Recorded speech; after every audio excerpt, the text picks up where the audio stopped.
Eli Oudeka, directeur des stratégies et politiques communautaires des affaires économiques et du développement. La Mauritanie dispose d'une stratégie de lutte contre la pauvreté depuis 2001. Et dans ce cadre, on a mis en place le projet plateforme multifonctionnelle de lutte contre la pauvreté. En effet, ce projet permet de régénérer des ressources pour les femmes en général du milieu rural, à travers les AGR, à travers les petites activités que la plateforme permet.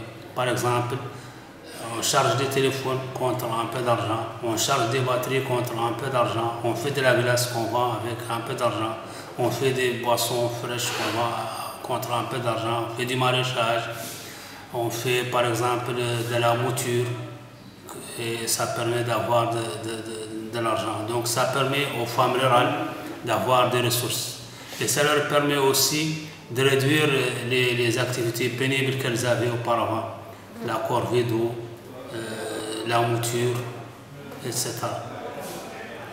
Et ces plateformes permettent également, les plateformes qu'on a mises en place en Mauritanie, aux femmes rurales et même toutes les populations des villages concernés, d'être informées sur la situation du pays et sur la situation de la sous-région et même de la situation mondiale, parce qu'on leur met en place des télévisions connectées à des satellites. Donc ça leur permet de suivre l'information au quotidien. Elles leur permettent aussi d'avoir des cours d'alphabétisation fonctionnelle. Donc elle a vraiment des apports importants pour les populations rurales enclavées. Si actuellement l'expérience nous semble concluante, encore qu'il y a quelques petits problèmes à régler, surtout au niveau technique. Par exemple, on a trouvé qu'avec l'électricité qui vient du solaire, il y a des petits problèmes techniques pour faire fonctionner les moulins.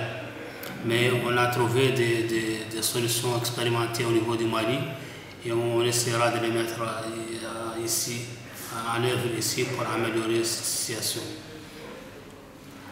Mais l'électrification solaire est très importante parce que d'une part, c'est de l'électricité propre, d'autre part, il y a beaucoup de soleil en Mauritanie et troisièmement, ça permet aux villageois d'avoir de l'électricité pour pratiquement rien.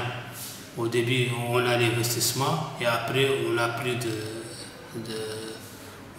de dépenses à faire quotidiennement. Par exemple, on n'a pas besoin de gasoil, etc.